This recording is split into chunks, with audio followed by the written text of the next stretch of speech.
Ladies and gentlemen, the media is now reporting corn shortages at the supermarket. And while they're blaming coronavirus, because that's what they blame everything on, right? That's why you're locked at home with a face diaper on your head, and that's why we're taking away your cash and having a great reset now, yes. But the reality is, though, that the sun's output is dropping off into a grand solar minimum, and that is responsible for a lot of what's going on, and in fact, it's driving the timetable for these aggressive moves by the technocrats to take over the food supply and everything. Let's talk about it. I'm Christian, and this is the Ice Age Farmer broadcast. And indeed, Fox is reporting that you can add corn to the list of supermarket staples that have become elusive during the COVID-19 crisis. They go on to say that it's because people bought a lot of canned corn at the beginning, and while big canning companies Del Monte and Green Giant tried as they might to get farmers to plant more, sweet corn growers had already made their plans for the year, and so what we have is what we got. They talk about how there were also problems transporting the crops because trucking companies had fired a bunch of their truckers. But again, all of this is really nonsense compared to the bottom line, which is that last year we had immense flooding at the beginning of the growing season that prevented a lot of farmers from even getting into the fields and planting their soybeans and corn. It was a record by a factor of 4, a record prevent plant acres. We'll read here from this piece. Historic flooding in the early spring and record rainfall across portions of the Corn Belt led many in the industry to expect prevent plantings, i.e. the failure to plant a crop, to reach record highs in 2019, and the latest crop reports bear that out. Meaning, yes, we didn't get the corn we needed last year. And in fact, the USDA's numbers that were reported then were still too high. They've continued to retroactively whittle those numbers down so that they didn't create panic initially, but now they're retroactively adjusting those. So last year was a real disaster in terms of, it was known as the harvest from hell and no plant 19. And that's why it was quite clear, even back in January, when all this virus nonsense started, I made the assertion, this has nothing to do with the virus. This is about the food, and specifically the fact that that crop is not there. Ladies and gentlemen, I don't have a crystal ball or any smarts whatsoever. This is because it was an entirely predictable scientific reality that the sun goes through natural cycles known as these grand solar minima that have an outsized effect on crop production. Time and time throughout history, and the Dalton minimum and the Maunder minimum before us, you see that there were immense crop failures and people dying of starvation. And underscoring that, because it's one thing to have Christian on the Ice Age Farmer talking about it, but here's a peer-reviewed study out of Canada, Ray Garnett's team. Is diminishing solar activity detrimental to Canadian prairie agriculture?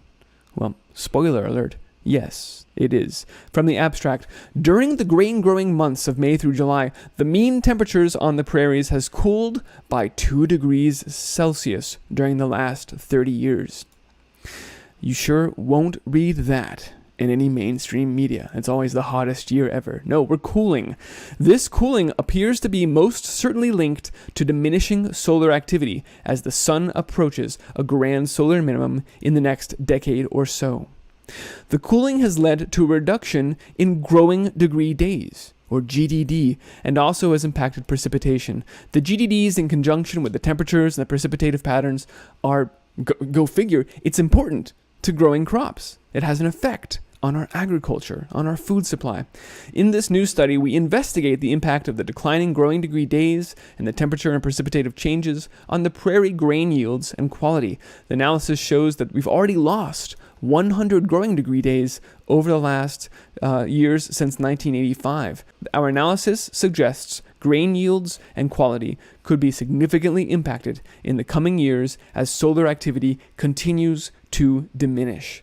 That's the same thing we've heard from Valentina Zarkova, that there would be shortages of food because of the sun dropping off. It's what we've heard from Sean Hackett, who said we're going to have to find new ways of growing food. But you get the point.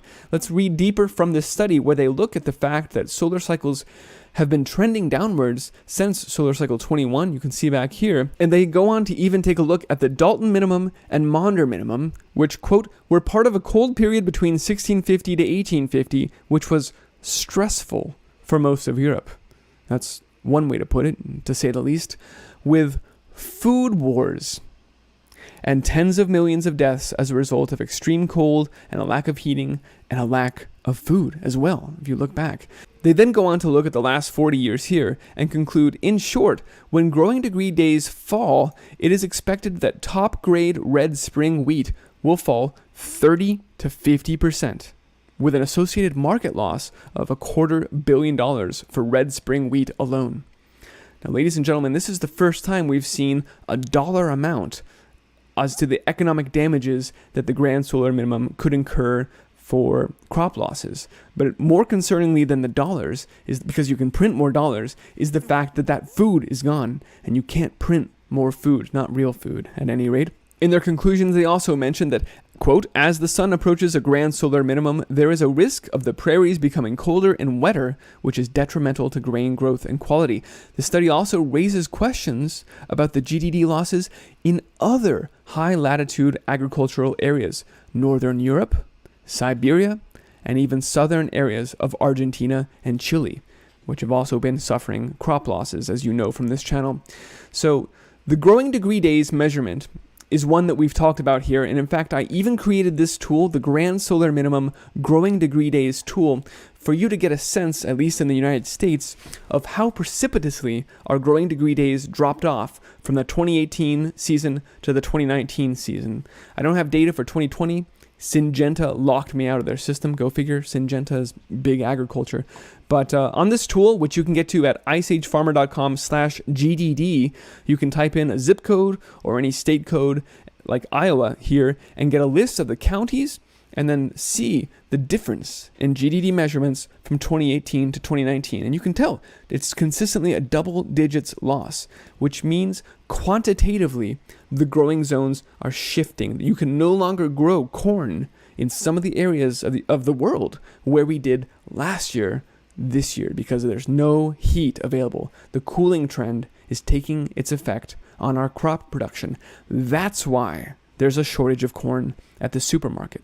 Has nothing to do with the virus. That's why Canadians described it as a harvest from hell, where they were forced to leave between 40 and 60% of their crops there frozen in the ground after they got an early snowfall, ending any chance of getting any of the crops out of the ground this year. The harvest from hell, because the growing season is shrinking on both sides and the growing zones are moving.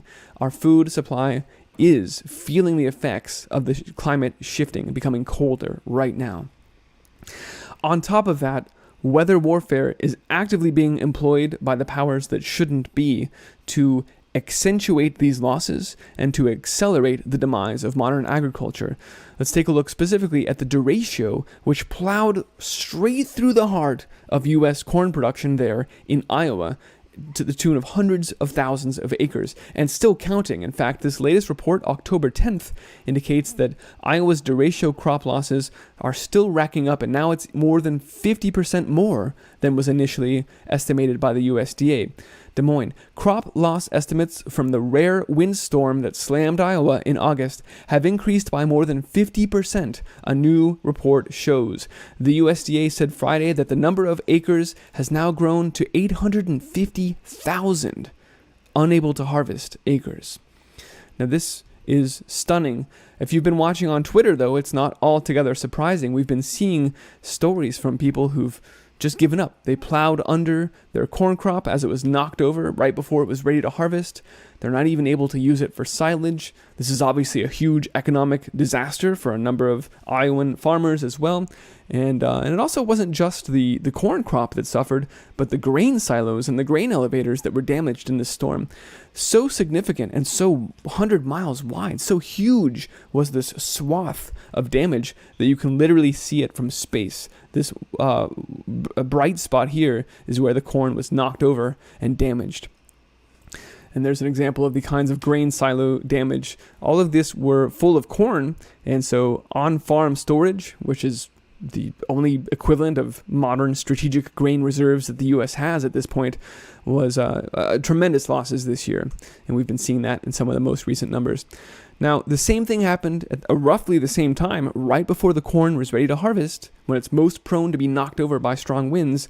China had a series of typhoons, again, straight through the heart of their corn-producing area. The impact on corn output is going to be felt long term. And look at this. The corn output was falling in the top producing areas by up to 20% of the yields. Ladies and gentlemen, that's massive. And when we're talking about the United States and China both having double-digit losses to their corn yields, well, these are the two biggest corn producers in the world. So this actually moves the needle on the world food supply.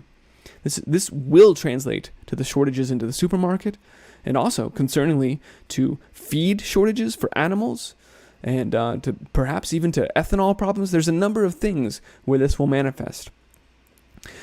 You could not have devised a more perfect weather warfare attack than these series of storms right through the hearts of U.S. and Chinese corn production. Ladies and gentlemen, this is weather warfare being used, again, to accentuate the losses and accelerate the demise of old agriculture.